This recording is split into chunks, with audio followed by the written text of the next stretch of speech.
का मामला है।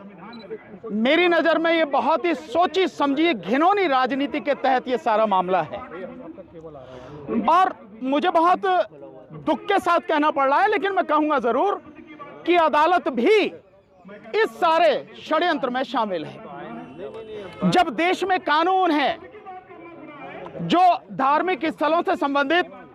नमस्कार दोस्तों, आप सबको फिर से एक नए वीडियो पर स्वागत है। फिर से आ गए हो एक नया वीडियो लेकर। इस समय सोशल मीडिया पर संभल का वीडियो काफ़ी तेज़ी से वायरल हो रहा है। जिस तरीके से वहां पर मस्जिद में सर्वे कराया जा रहा था, जिसके दौरान वहां पर हिंसा हुई, जिस हिंसा में 5 जो बेगुनाह युवक थे जिनकी मौत हो गई, उसका जिम्मेदार कौन है।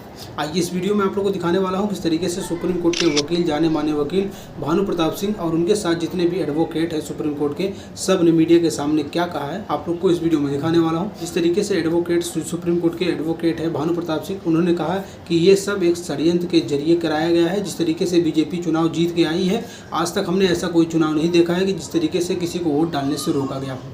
आइए इस वीडियो में देखते हैं क्या कहते हैं सुप्रीम कोर्ट के वकील। मीडिया से बातचीत करते हुए बहुत कुछ बात कहते हैं, आप लोग इस वीडियो में दिखाने वाला हूं। आप लोग वीडियो पूरा देखिएगा, अगर बीच में स्किप करेंगे तो आप लोग को कुछ भी समझ नहीं आएगा। तो चलिए वीडियो को शुरू करते हैं, और अगर चैनल पर नए हो तो चैनल को सब्सक्राइब कर देना। इस वीडियो का लिंक आप लोग को डिस्क्रिप्शन में मिल जाएगा। तो चलिए वीडियो को शुरू करते हैं। मामला है, मेरी नज़र में ये बहुत ही सोची समझी घिनौनी राजनीति के तहत ये सारा मामला है और मुझे बहुत दुख के साथ कहना पड़ रहा है, लेकिन मैं कहूंगा जरूर कि अदालत भी इस सारे षड्यंत्र में शामिल है। जब देश में कानून है जो धार्मिक स्थलों से संबंधित सन 1991 का कानून बना हुआ है, पार्लियामेंट द्वारा पास है, जिसमें कहा गया है कि 1947 से पहले की जो स्थिति इस देश में है, सभी धार्मिक स्थलों की स्थिति वही रहेगी। उसमें कोई किसी तरह की कोई सवाल नहीं उठाएगा, कोई छेड़छाड़ नहीं करेगा। और यही नहीं, उसमें रोका गया है कि अदालत भी उसमें किसी तरह का कोई हस्तक्षेप नहीं करेगी। सेक्शन 4 में कहा गया कि केवल यही नहीं, भविष्य में भी ऐसी कोई बात नहीं की जाएगी। बावजूद उसके 19 तारीख को दोपहर में पिटीशन फाइल होती है सर्वे के लिए। कोर्ट उसी समय जो रेस्पोंडेंट हैं उनको सुने बिना, उनको मौका दिए बिना, जो प्राकृतिक न्याय का एक सिद्धांत है उसको लागू किए बिना उसी दिन तत्काल आदेश करती है। और बड़े मजेदार बात देखिए कि इधर आदेश पारित हुआ और शाम तक जो है एएसआई के लोग सर्वे करने पहुंच भी गए। इससे ज्यादा और सुनियोजित षड्यंत्र और क्या होगा, घिनौना षड्यंत्र क्या होगा, क्योंकि उन्हें मालूम है कि अदालत जा रहे हैं, वहां से आदेश मिलेगा और आदेश मिलेगा तुरंत उसे लेकर वहां पहुंच जाएंगे। ऐसा वेल प्लान तरीके से होता है, बिना उसके नहीं होता। और इसीलिए मैंने कहा कि अदालत भी इससे शामिल है। दूसरी बात, और जो एक बात मैं कहना चाह रहा हूं कि चलिए जब 19 तारीख को सर्वे हो गया तो फिर 24 तारीख को सर्वे का क्या मतलब था। और सुबह 6 साढ़े 6 बजे पहुंच गए सर्वे करने, और उसके बाद में जो हुआ 5 नौजवान बच्चे जो हैं हमारे, उनकी जान चली गई, हत्या की गई उनकी। मैं सीधा कहूंगा उनकी हत्या। पहले सवाल का जवाब ले लीजिए यार, इसीलिए मैंने आपसे कहा पहले जवाब आने दो, उसके बाद में जो आप सवाल पूछना।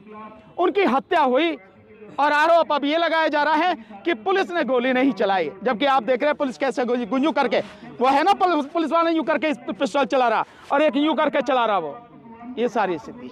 लेकिन पुलिस कमिश्नर ने इनकार किया है सर कि पुलिस की गोली से। आपने कभी देखा है कि कोई अपराधी ये कहता हो कि मैंने अपराध किया है? सर, खुदाई का जो मसला है कि जो एएसआई खुदाई कर सकता है कि नहीं कर सकता? नहीं कर सकता। जो संविधान में जो कानून है बना हुआ 1991 का, वो किसी को भी इजाजत नहीं देता कि आप उसमें एक कदम भी रखें इस नियत से कि आप उसका सर्वे कर रहे हैं, कुछ कर रहे हैं। वो कानून पूरी तरह से रोकता है।